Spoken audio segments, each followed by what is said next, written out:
Sales guys are teachers. You're going to go teach someone something about something they don't know about. I've got Drew Scarano, old-time client, good friend, avid golfer who one of these days is going to teach me how to get better at golf.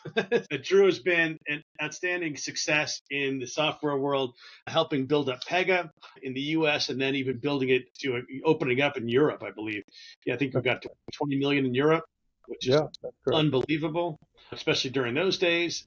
And as they're just building up their ground forces. So that was amazing. And then with all the startup work you've done between currently at AntWorks and WorkFusion, done an amazing job under obviously some challenging startup conditions. I appreciate being the inaugural guest. And well, I appreciate being here. It's going to be fun. Coming out. Absolutely. Absolutely. Listen, talk to me. What kind of talk about sales, process, how you've survived in the space and what you've done to be successful for the next half hour or so. Okay. But let's start the journey. Like, how'd you end up in sales? How'd you end up in the crazy world of startup? That's a great question. So I'll give you a background of how I got into sales to begin with. And I started my career in banking and became a chief lending officer at a bank in the Midwest United States. And it's funny, I was on a career track that would country club stuff, 9 to 5, typical banker stuff. And I bought some technology. This is going back like 1994, 95, which was basically first generation software around loan documentation. Basically, it was printing loans that you could be compliant in all 50 states. So I bought this technology and I said to myself, wow, this is pretty cool stuff. It's game changing. Everything was done on documents and rip-off forms, and everything was done manually. I talked to the sales rep at the time and I said, how do you get into the business? So he hooked me up with the CEO. I had a phone conversation. The CEO was like, you're a chief lending officer for a bank. Why would you want a sales job in software? So I totally changed my career and started selling loan origination software, which was great. And then from there, just built out my business and got into then the first generation of database marketing, worked for a company called Formation Technologies that got acquired by Harland. And then funny enough, a funny story between the two of us, I'm sure we have 1,000 of these great stories that we could tell forever. But I'm selling first generation database marketing software to a bank in upstate New York in Buffalo. And I had my own concentrator with me. I'm lugging it up these stairs. And that awkward time when you're about ready to go into the conference room and your competitor walks out of the conference room. And I walked, and at the time, our competitor walked out and he was selling basically new generation kind of database marketing. It was working with an Oracle database and you didn't have to have your own concentrator. And he was asking me, he's like, how did you become a finalist against me and you're doing proprietary software? You must be doing something. So he said, here's my card, give me a call. And so I ended up taking a job in a startup world for the company ended up being Prime Response, which was a great... Yeah. Did you close the deal? Who won the deal? Oh, yeah, we both lost. But at that point, I knew that it was time for me to get out of the proprietary database software world. And went to work with James Carling, who was the CEO and founder of Prime Response, great guy, and started selling, again, in the startup world, a very small team. We were based in Denver at the time, but headquarters was in London, but our U.S. operation was in Denver. Very small team, fighting against the big guys, and did a very good job. And then this was right before the big first crash of the internet. We had a great run. We went public and had a great opening. And then 30 days later, our stock was trading less than $1. And, so a startup story. It was the highs to the lows in 30 days. And we survived a little bit. But that's how I really got into the startup world and the adrenaline about building teams up and working with partners in order to find those customers and really focusing on customer success. And once I had a taste of that, it stays with you. It's a golf thing, right? So it's like hitting that perfect shot, that perfect drive that keeps you coming back. You might triple bogey the hole. You just drill the 300-yard drive down the middle. You're going to stay with it. So that's how I got into it. Yeah, so how I got into the startup world. And then from there, I worked with a couple other companies, but it's been fun. Excellent, excellent. It's always amazing how people end up in. I think it's always amazing people end up in sales anyway. It's not like you go to school Oh for yeah, sales. yeah, It's like the land. I always say recruiting is like the land of misfit toys. Sales in general, really, if sales is in general, recruiting truly is the land of misfit toys. yeah, Everyone's coming by a different. I know more all-star recruiters that ended up in recruiting because they got fired, and they ended up making an yeah, absolute fortune doing this. But yeah, the software world is it's a monster. yeah. Well, It is. and then how long before you ended up becoming a manager? Because I'm always Yeah, interested how the leaders, how they lead a certain way. Because you and I have talked about this in the past, where it's listen, right. great people work for great leaders. Yeah. Otherwise, they leave. And One you of know, the things I've learned really, especially working with the startups like I did with even before I joined Pega, which was, even though it's a mid-sized company, it always acted like a startup kind of thing. Pega always says at the time, it was the oldest, it was like a 20-year startup, right? But it always had that startup mentality. And so one of the things you learn going from sales, an individual contributor to a manager, is working within a team dynamic, right? You have to be able to work with a team dynamic, especially with startups where you have to rely on others to be successful. You might be starting from recruiting, getting the right people, going from the right partners to be able to work on opportunities, being able to rely on your pre-sales team, your legal team, your account management team, customer success team. So all of those kind of contribute to being the team environment. And if you can navigate through that, you find that natural leadership qualities come out. And I jumped at the opportunity early in my career to become a manager. Specifically, when I was in the startup space with Prime Response, it was because I had domain experience, right? It was financial services, and I came out of the banking world. And so I had some domain experience. And so that kind of led you into it. So it's really a combination of understanding how to navigate through, being able to, if you have technology experience, domain experience, and then the ability to just say, look, I think I could put this together. I think I could understand how to navigate through my company and navigate through the industry, and then move into kind of a management position if the opportunity arrives. And the other thing, it's how you're driven, right? I have some good friends, 30 years that we've been together, that just want to be individual contributors because they can make a boatload more money. They don't have to worry about the pressure. They don't have to worry about reports and senior managers and board people. So it's just where you want to take your career, right? And so I think when you go to management, it's really a different type of criteria and a different type of mindset. And if you can get that mindset to where you think you could be an advisor to other people, you can be a sponsor, you can be somebody that they could aspire to be and work with. And I think those are some of the attributes you look for to become a manager. so talk to me about that because I've talked to hundreds and hundreds of sales leaders a month, and they're not all the same. So talk to me. People like you. People like to work Yeah. for you. What do you do? How do you manage these people? Because I think for startups, it's so important to find these key cornerstone foundational type hires Yeah. that you can build around that aren't. I think it starts a lot with the mission. They got to be the right people who are there for the bigger purpose, other than purely just making money, which I know most reps think it's heresy to say, but the good ones know that's really the right answer. I think, first of all, Rich, to be, again, not to blow smoke up your butt, but you have to have a good partnership with your recruiter, right? The recruiter has to understand what you need, right, in terms of a hire, right? I always look for people who come out of the team environment, the sports world, whether they played sports, participated in sports, or been around sports, right? Because that gives you an understanding, again, of the teamwork, to be able to work with different people, listen to other ideas. And I'm always looking for those types of athletes. You've been able to work with me and find those people. And so once you understand who that group is and you bring them on board, you can't manage everybody the same way, right? You just can't. So you have to go in and the sales manager has to be a chameleon, has to be able to sit down with the sales rep. And I always sit down with my reps and I say, how do you like to be managed? Do you like an everyday phone call?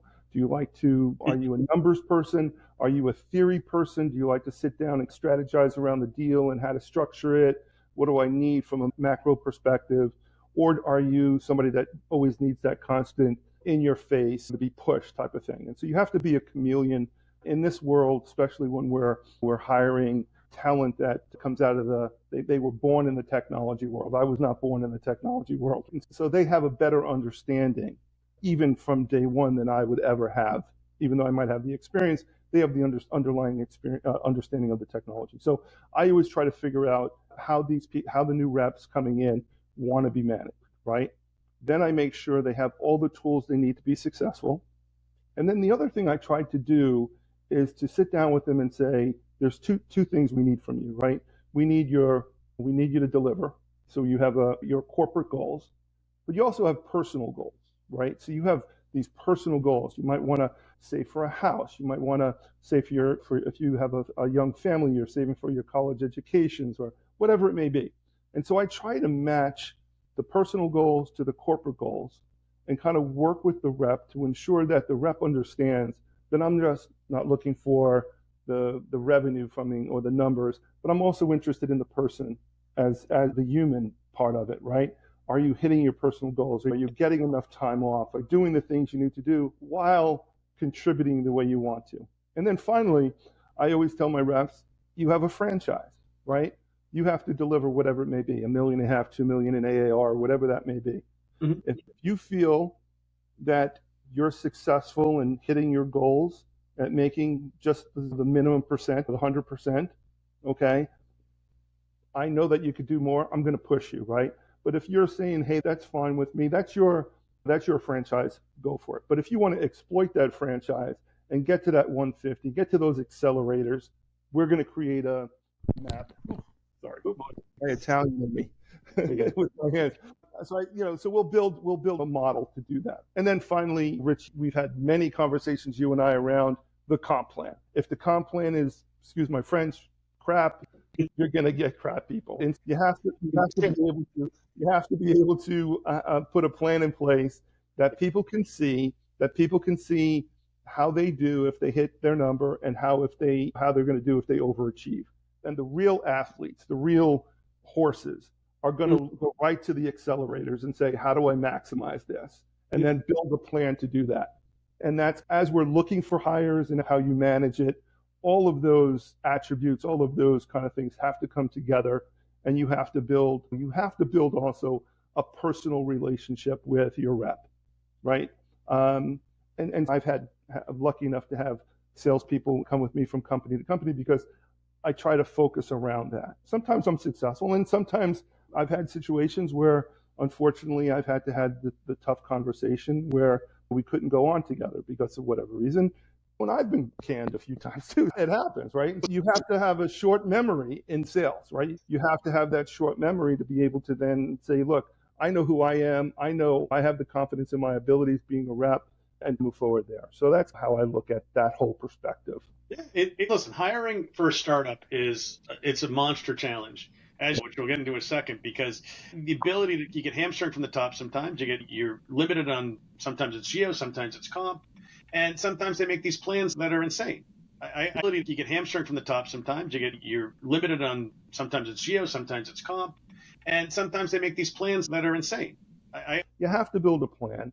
And you have to go, as a manager, being global head of sales, I had to sit down with my CEO and explain to my CEO at Antworks and say, look, these are the reasons why we're doing it, right? You want to attract talent. We want to be able to overachieve. We want to be able to hit our numbers.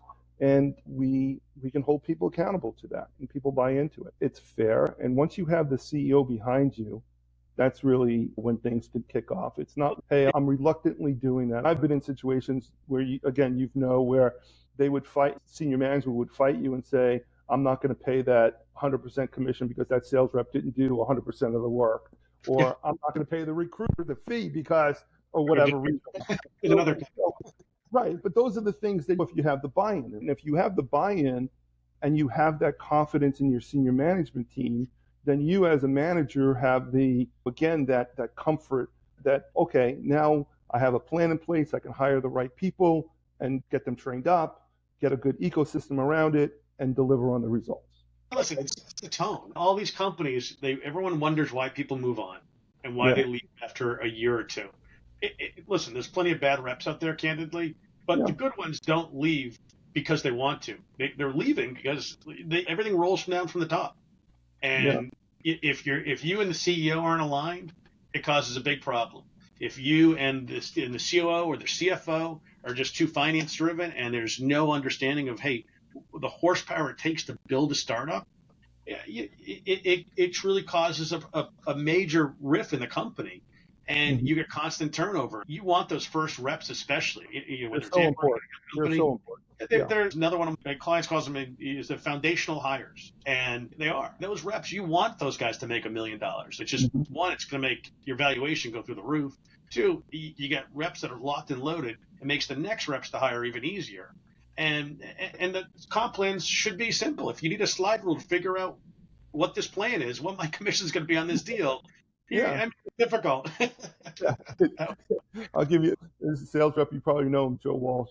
He's over at Bertusa now. He's a VP.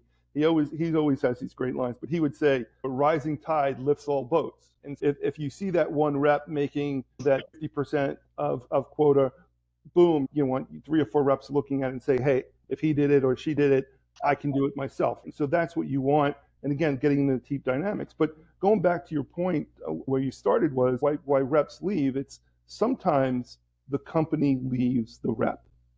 Yeah. Sometimes sometimes the reps leave the company, but sometimes the company leaves the reps. They go in a different direction. The plan changes, the direction changes, management changes, right? And so the rep they're free agents at the end of the year, right? And so at the end of the year, if they've done what they needed to do, they did their number and they're happy and they see a way to have that next good year, as long as everything is equal, they're going to stay, right? At the end of the year, whatever the fiscal year ends, they start to see little chink in the armor. They start to see a little bit different. The product maybe competitively is not as strong as some of the others. Maybe they take that phone call. And as a manager, you see that, you sense it. And so you have to be able to then sit back and say, hold on, what do I need to do? Again, do we need to do something fundamentally as a company to change that? Or is this just the way it's going to be and I'm going to lose a certain percentage of my team? Because it always makes me laugh, because every year the companies change the comp plans. So essentially giving these guys who did really well a pay cut. Yeah. And then they wonder, I don't know why that guy left. This guy's not a good rep. And I'm like, easy, right?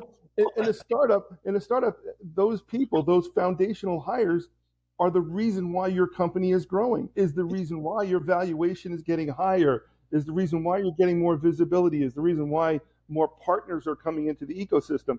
And too often than not, the executive team doesn't understand that. But you do find, like I said, again, I'm lucky enough to have a great run with Pega.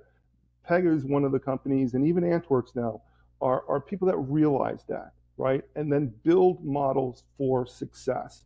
And when you build that model for success, there's a reason why people stay at Pega for 15, 20 years, right? There's reasons why at Antworks now, we've been at this now 4 years, where we've had stability. It's because the senior management has made the investment in order to say, these people are valuable, not only to our customers, but also to us as an organization. And we're going to make sure, and it's not just sales, it's pre-sales, it's the whole company, right? It's the whole part of that. Yeah. You need the whole thing. Start, like you said, you need the village, you need the team.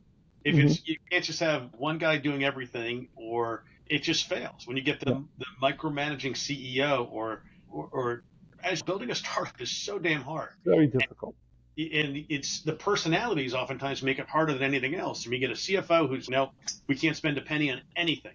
And it's like everything's got to be rock bottom. The average salary is $125 according to whatever dumb site, and that's all we can pay. Even though we've got a search going on now where they're literally $50,000 below where they need to be for a comp, and that's after I got them up $50,000. Right? Yeah, that's tough, right? For you, that's difficult in order to find that right person. So now you're probably looking, because again, we've had similar situations where now you start looking at, instead of an A player, you're looking at maybe a C player or somebody right out of university.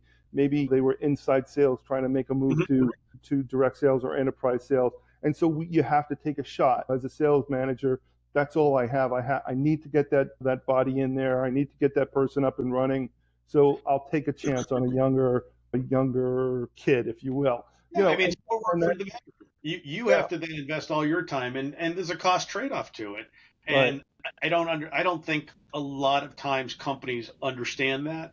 They Yeah. think it's a bargain, and it's not. Sometimes you get lucky. You get a kid that's just got it and takes off, but more often than not, it's a lot of struggle and a lot of extra time and training, and you would have been better off paying the extra 30, 40, 50 grand for You us know, to. and that's kind of what I'm sure, we've had a lot of these conversations, and I would go back to working with the right recruiter becomes important, right? Because you can have those conversations not only with the hiring manager, but with the CFO or whoever is signing your check in order to say, look, here are the reasons why you need to, instead of paying whatever it is, base salary, 50 grand below, you have to bring up, that's going to save you 150 over the course of the next 18 months when I have to go find another person and I'm going to pay another fee and all the time, Else. all that stuff. So the dollar cost of money, the time to revenue, all of those factors kick in.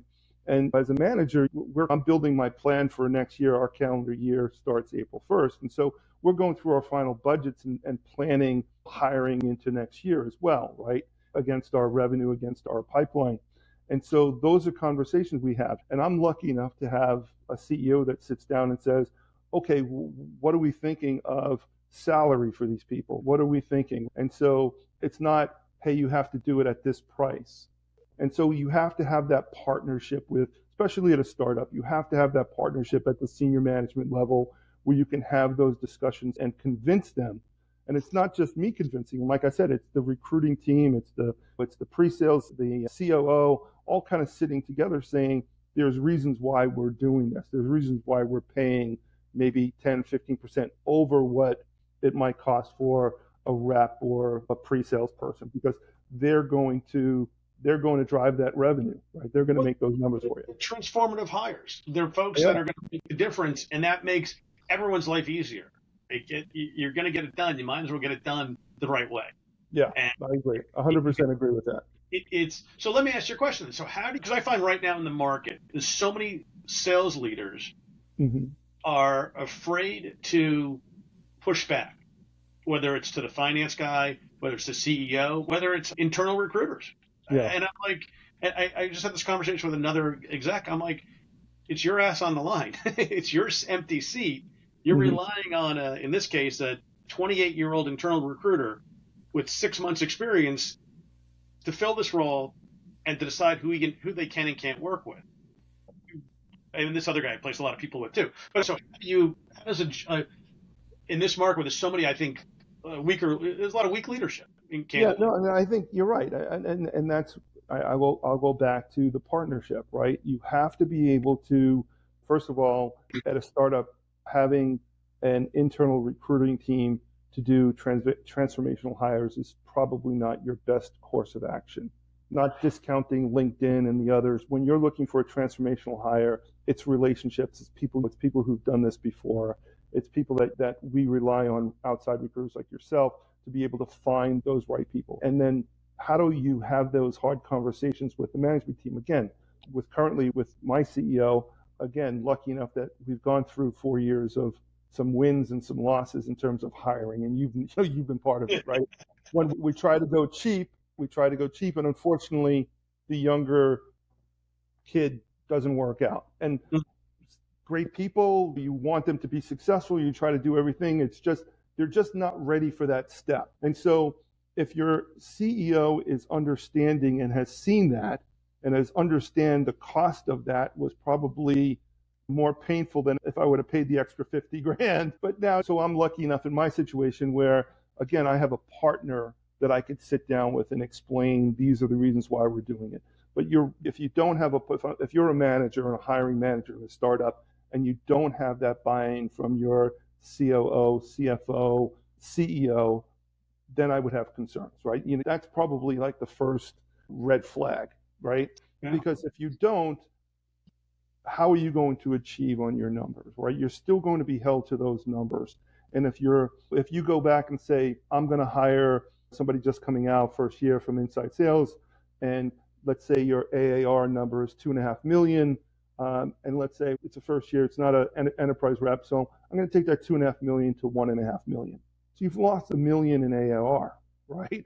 And so now all of a sudden that doesn't affect just the salespeople. That million affects everything down the line, right? As Pega calls it, the tail. So it's the pre-sales people, it's the marketing people, it's the marketing dollars you have to spend. It's all that stuff gets cut down the line.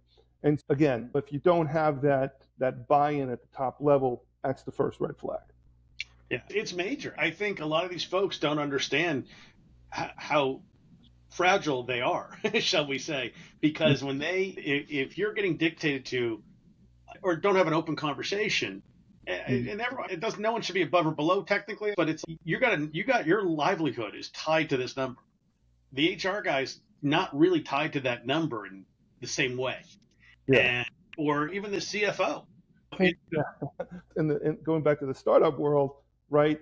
You have to, as the hiring manager, the head of sales, CROs, whatever you want to call us, it's incumbent upon you to make sure that everybody in your organization, okay, feels the pain on that hire. Yeah. Because it is integral. I would argue that, like I said, it is integral, because if we don't make that number, then the COO doesn't have enough money to invest in product, right? The CFO might have to go get a line of credit or ask the investor for more money. There's that cause and effect of those hires. So building the plan, making sure that the numbers work, and then having that buy-in, I think becomes critical. And again, not to repeat myself, but I think it's important to say that you, as the person who is leading, generating the revenue, has to make sure that everybody in the organization understands that there's a cause and effect of hiring bad. There's no gas, the Ferrari doesn't run. It's pretty simple. And I think it's a great point, though. I think that's where a lot of leaders, my almost 30 years of doing this job, I think leaders they've given up trying to push. They're there more to protect themselves than build sometimes. Mm-hmm. And it's like sometimes you do have to push, especially in sales, for that reason. Without a great sales team, the whole company's at risk. And when these different divisions, different leaders, different departments, I should say, cutting you off, I think a good sales leader, you're not going to win every fight, but you got to at least give it a realistic shot than just saying, no, we don't do this or we don't do that. Not that I'm big at recruiting, but that's what we do. But listen, if I can fill a job in a week, that my fee is paid for. It's going to take your internal person 2 or 3 months because they don't have the network. Yeah. Just the math. That's the key, right? That's the key, is the network, right? And go back to the whole recruiting side and why you partner with, why you and I've partnered over the 25 years we've known each other, is because what I'm especially in the startup world, right? Yeah. You have that. And so having those conversations with your recruiting team, with your management team on, look, this is why I'm hiring this type of individual, right? And this is what it's going to get me, based upon, you can have the best product in the world. The best product doesn't always win. No. More often than not, it doesn't. It's amazing, actually. Exactly. When somebody said the best product very rarely wins, the best sales and marketing always wins, I think that was the point. But again, I think there's some truth to that, right? And again, if you position yourself and if you have that right hire that understands how to navigate through, can work within the team environment, builds relationships, which is the key. We're getting back to the world where we're not there yet. We're not back in front of customers 100%, but the airports are getting busier again. I can see, we've been out a few times visiting prospects and customers there, especially in cities like New York, Boston, sent back to work pretty much in both of those cities. So they're looking to see vendors now again. Those relationships are going to come back, and getting those people who know how to build relationships, because for the last 3.5 years, the relationships was over Zoom, right? And you did everything over Zoom. You ordered food, you did everything on Zoom, right? And so now you go back to hiring, right? You say, hold on, I need somebody to get on an airplane and sit across from somebody and actually have conversations and build relationships. You think thinking cold call was hard, God. So again, it's maybe somebody with a little bit more of that experience becomes more valuable to the organization, especially in the startup, right? So it's not always getting some young person out of college. It's going to be gung-ho. I'm going to do maybe that kind of somebody who's been around for a while, who's been in front of customers that can understand how to work it. Those are all new dynamics that our hiring managers now are having to deal with and put into their hiring plans on what type of people do we need going forward. No, I agree. I'm always curious how, as a leader, especially at a young company with rapidly changing conditions, obviously COVID was the most unique of all time for us, but how do you guys adapt and get the rest of the company to come along? Because it's a unique I mean, right. I think coming out of COVID, right, it was, again, going back to our Antworks, we were virtual pretty much even pre-COVID, right? And we have a development, two sites in India. We have our management team is, for the most part, is in the UK. Sales is here in the US, throughout the US, and our pre-sales is all over. So that the challenge for us was, first of all, we hadn't really budgeted a lot for travel.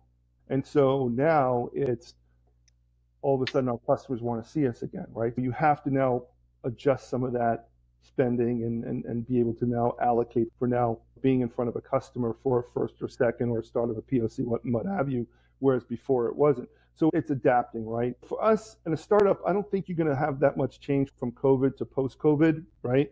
Because the sales reps are always, for the most part, they're remote. They're not in a central location in terms of the central office, but they're going to start again, as I said, getting on airplanes and getting in front of customers more. So that's again, a training pattern that you have as sales hiring managers and sales managers to start to train people again on, hey, look, we got to be in front of customers again. It's now a Sunday is a travel day, a Friday is a travel day, whereas before it was all done. Yeah. It's all done. And so you have to change, right? And that changes. I'll give you an example, right? We spent a week with a customer 3 weeks ago, a full week. They were doing like a hackathon using our technology and bringing it into other areas of the organization. Very great opportunity for us. Now, the key for us was we had support in India, right? So going back to how do you get everybody back on board, right? You have to be able to then let our product team and some of our technical team that were in India is to show them the value of this opportunity and how critical they are to the success, right? So you have to sell internally to make sure that they see the value. And so what we did was we had a team of 4 that totally changed their week and their family, the whole thing, to be able to then be available for those 6 hours that we were running the hackathon in, the Midwest of the United States. And so the morning became night for them, the night became morning for them. But they took the challenge, right? They stepped up and it was great. Going to your point, it's internal selling, right? And again, the great thing about startups is you all win as a team and you all lose as a team. And you build that camaraderie, you build that team environment, and then the teams in India don't mind doing that for you, right? Because it's not all about the salespeople. The salespeople get all the glory, but if you could make sure that you embrace the whole organization, the whole team, and let them be excited and be part of that win, then they're willing to do that next. And just the loss as well, right? Here's how we lost. This is why we lost. We need to pick ourselves up. We need to move forward. We need to get better. Our product needs to get better. Our sales need to get better. Maybe we screwed up on the sale or we did something wrong. So we have to be able to. It's just like a football game. You got to have the transparency. Exactly. And you also have to have that mentality like, okay, I screwed up on that play, but you go into the huddle, you get back on the line of scrimmage, and you have to forget about it. You just dropped the ball. Next one it's third down. You might have to catch that pass for the first down. So you have to have a short memory, right? But you also have the ability behind closed doors to have those tough conversations. So the product team didn't step up this time, or pre-sales didn't, or sales didn't step up. Have that internal look. And then when the doors open and you're in front of a customer, you're united. You have a way forward. You understand what you did. So those are all things. And again, I keep going back to the hire. That's why hiring somebody that has the team dynamic becomes important for me. It is. I just, not because it's self-serving, but I don't think, it's amazing to me how much I know a lot of these companies, they just don't, they look at the cost of whether it's our fee or the cost of having that employee and not the investment. And you can't build a startup if it's an expense. If your employees are expenses, you're just done, just fold up. So, which asks me the next question though, too, is the VCs. Like, you've been doing this for a long time. How have you learned to manage with the board, the VC? Because I think a lot of young managers, I think that's where they get thrown into the fire. Yeah. So I think, again, if you have the luxury of picking and choosing where you're going based upon your VC, like I want to work with this VC partner because that's the ideal situation. Sometimes you get hired and you're like, all right, this is who our backers are, and you deal with it. But again, I think on the VC side is making sure they understand that the investment they're making is not just, hey, you're borrowing money, I need to see a return in this period of time, right? It's sitting down with them and saying, okay, you're part of this now as well. Open up your Rolodex. Who can we talk to? We would have, again, I go back to Pega, right? Pega would have these plays that we would use, and I've stolen that from Alan and Leon and said these plays become important, right? One would be, we used to have the executive matching play, right? Where we would take everybody in the organization, right? Board members, CEO, everything, and we would go up against, hey, we're going into this X company, right? And the first thing we would do is use our tools in order to get org charts, and then start mapping the CEO to a board person or to the CEO, and try to then get meetings and try to build relationships. And so bringing the VC into the whole sales process, now you have a partner that wants to work with you. If you have a VC that's sitting arm's length and just saying, where's my revenue? I have an exit in 3 years and I'm supposed to have this. And if I don't have this return, you don't have a partner, right? Again, another red flag, another reason that this is a bank, it's not a VC. And that's fine. That's okay. But you have. Right. It changes the culture. And right. then I find it too. Right. When you get the culture. You get two VCs that are diametrically opposed to how they're, I don't know why it's doing that, but you get two VCs that are diametrically opposed to each other. I've seen this before. You get one that wants to get really involved, and one's like, no, we've got a double, triple. And these guys are like, no, we have ones, and then the VCs start fighting with each other. Yeah. And that happens. But you get board members too, right? We would have board members go on sales calls with us. Which can be good or bad. Absolutely good or bad, right? But again, if you're working with somebody and it's good, right? Because at least the board member is going to come back and have a different perspective on why 6 of us went on a sales call, or 3 of us, or why we sat down, or why we did this, or why we're pitching it this way, and then offering, hey, look, these board members and these VCs, they have tons of experience. They've had wins, they've had losses, and they could say, what, maybe guys, you need to pivot and do this a little bit differently.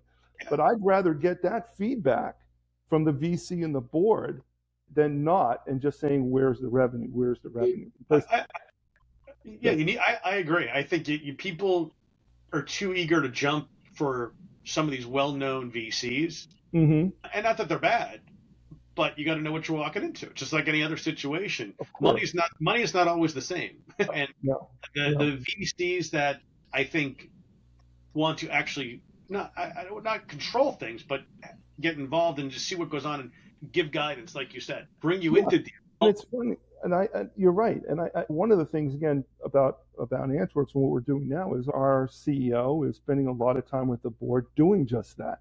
Whereas maybe before they might have been a little removed. Now they're taking them more and saying, hey, look, the technology is cool. We've had some great partnerships. We're doing some great things. We've had some great wins. Maybe there is something here. And so now it's our CEO spending more time, which I think is a great thing. Sure. With the board and the investors, and saying, hey, look, if you gave us more money to invest, here's where we would invest it. So you have those types of conversations now, and those are great conversations to have. It's not, hey, look, you have to cut 20% of your staff because you missed the numbers by 20%. It's, hey, if I had this investment, I could have done this. I could have done that. And again, to your point, it's really that partnership you have to have with the VC. And it humanizes the company and the people to some of these boards who are just like, nope, like we said, double, triple, or whatever the crazy paths are now. Right. And it's like, all right, maybe we can give it another quarter. We're this close to getting the deal done. Or, there's some humanity to it. Hey, listen, it's business. Make no mistake, they're still hanging on every deal, which is fun. But that's okay. Again, table stakes, right? You, as a manager, you expect that. You have a responsibility, of a fiduciary responsibility to the company, and you have to achieve those, right? That's it. And again, sales is a quarter-over-quarter business. If you're not prepared to lose your job every quarter, you should not be in sales, right? You should just find something else to do. Find something else to do. Find something else to do.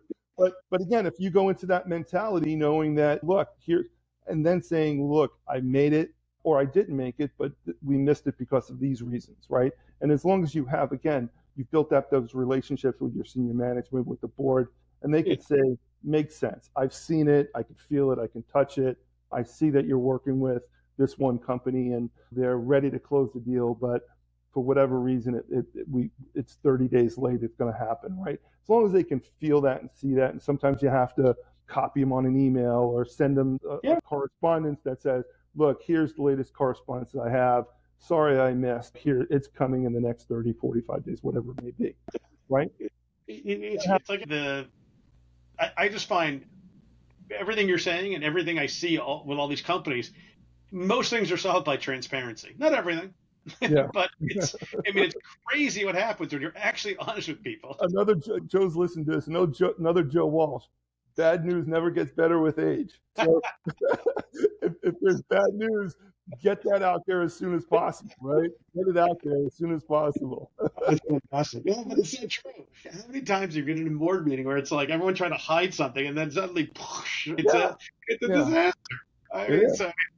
It's everything. You just rip the Band-Aid off. It just everything is. You have that buy-in, right? You have that buy-in, and you have the buy-in from the management team. A funny story: I was running Western European sales for Pega, right? So we had no team. We had one salesperson in Amsterdam. We were building this team up, and we had another great guy, David Wells, was running in London, was running Europe, and you have to have the trust, right? And so we were working this one big deal, and I was like, look, David, it's going to come in. It's going to come in. And I have to meet the customer. We have to bring somebody else in. So, no, we don't need anybody else, but I'll bring you in. He sits down with the customer and we're putting numbers on the board, and he comes out of the meeting. Dave comes out of the meeting. He's, screw it. Yeah, this is a deal. This really is. And we're like, do we put this up there at this number? Do we not? And we're like, no, let's sandbag it a little bit because it was such a big number. And the deal comes in. It gets signed. And David had a couple of hard conversations with senior management in Boston. It's like, how come we weren't involved? But again, if you have that air cover, and again, one of the best guys in the history of software is Dave, provide that air cover for you and have that relationship to be able to then say, look, this is why we did the things we did. These were not senior management. This was a relationship on the field, on the street. I met with them. We had the right partner and got it done, right? So that all comes into play. And so that becomes important as well, is relying on your senior team, and then the senior team having the confidence in you and the ability that you're not bullshitting them and that you're going to come through. Now, we could have missed it, and we missed it. But in this particular case, we won it. It was a great win, and there were so many great stories around that I could tell you at a different time. But the point is, become key, not only internally, not only with your partners and your customers, but you have to have the internal relationships and you have to have the trust. Just think, great reps work for great people. Great anyone works for great people. If you can have, especially a sales team, sales engineering team, running, feeling bad they let you down as the manager for not hitting your number, you're golden. I mean, you are set. Your team is going to crush it, and if they don't, there's a bigger problem that's not related to you, or that's what great managers do. And they're tough to find, to be honest with you. Look, they are tough to find. And I've been in situations, unfortunately, where I missed bad, and you have to answer for that, right? And you've seen that. There's consequences, and that's okay. In your career, it's the whole old adage, right? If you get up 10 times at bat, you get 10 times you get 3 hits, you're in the Hall of Fame. You're batting 300, right? And it's the same thing in your career. You're not going to get all wins. No. You're going to lose. You're going to get canned. You get fired. It's going to be tough. It's going to be tough. It's a risky business. You get fired. You're really sad that day. You go to your significant other. You cry on the shoulder. But you wake up in the morning and you say, I'm valuable, and you go back and get at it, right? And that's the world we live in. It is. Listen, it's hard enough in big boy FANG companies, let alone startup world. Startup every day is a risk, which is why I laugh when 10 years ago was one thing, 20 years ago was one thing. Now, people move. If you see a couple moves on a resume, I would tell every hiring manager, you got to understand why. And if you're working with a partner, trust them. They Yeah. shouldn't be sending someone who just moved because they moved. There should be a story behind it. And nowadays, you don't know what happened. And it's crazy, though. Yeah. I find people have forgotten COVID even existed already. To Like, some degree. Yeah. why'd you move in 2020 and 2021? Yeah. The market was great. I don't know. Every company went under. I don't know. They cut their staff 80%. It seemed like, but Yeah. it's really amazing. It's amazing what people forget as they're building out. As we wrap up, let me ask you, any advice you'd give to these guys that are walking into a startup that they're going to build? Yeah. So the advice from my perspective is if you have the luxury of picking and choosing, you want to go pick the management team, right? You want to work for somebody that you can build with and that has the vision that you have, right? You want to Key. be able to, that's key, a VC or board that has that same vision. So that's the first thing you need to have is the senior management team becomes there. And the other is if they're just looking for, hey, I need to grow this business in 1 year, you probably want to look at something else, right? You want to be able to say, Guarantee. right, or a guarantee or some sort of an exit, right? But it's probably somewhere around 24 months is the world you want to live in. If you have a 24-month ramp to make something work, so your CEO, your board, your management team says, hey, we're going to invest in you. We understand that's going to happen. So that would be the first thing. I would say again, I partner with you forever, right, Rich? And so find somebody that you can trust in the recruiting world that understands what you need, okay? Build a comp plan that is built for success and overachievement, okay? And also the product becomes important too. Can I sell this product? Does the product have applicability?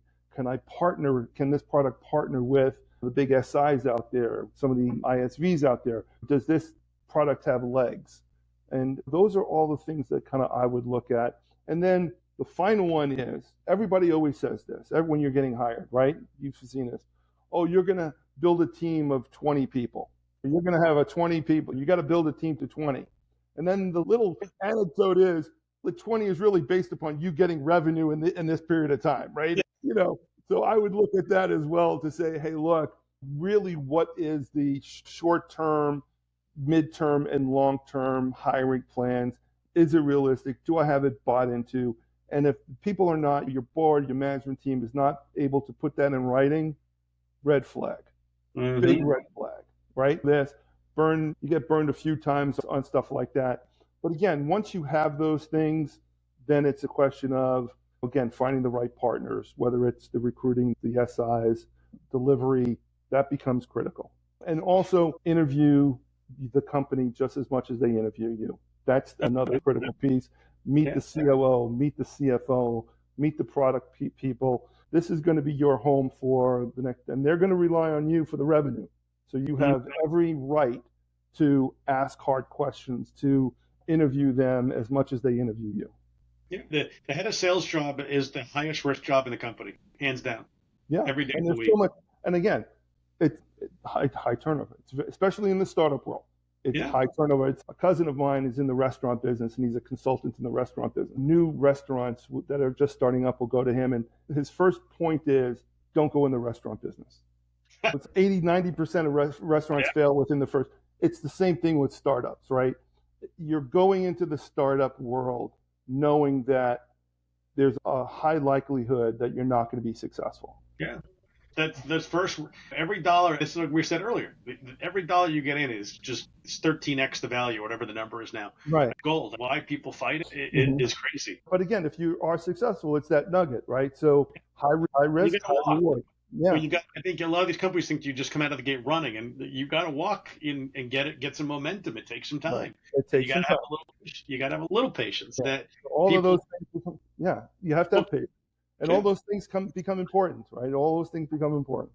Yeah, because I always find too, like you get a lot of these founders who don't understand why the sales guys don't understand the product as well as they do. Especially the tech engineering founders who are like, hey, this is my baby. Why don't you understand it and love it as much as me? And they don't understand. You've been working this for years and years. This guy a girl just came in 3 days ago or 6 weeks ago, a month ago. Yeah. All that stuff takes time, and it's part of the interview process, and I think it's part of the build that every company's got to go through. And it becomes it makes for an interesting dynamic of these wonderful startups. Absolutely it does. But it's still fun. It's a lot of fun. It's a lot of fun. And if you can stomach all that stuff, the startup world is a good place to be. It is. I think it's a blast. I couldn't imagine being at these big giant companies where you're just a faceless number. So yeah. I think startups are a blast. But hey, Drew, listen, man, I absolutely appreciate you doing this. Being on here, great to catch up, and we will talk soon. Absolutely. Thanks again, man. It was great talking to you. You too.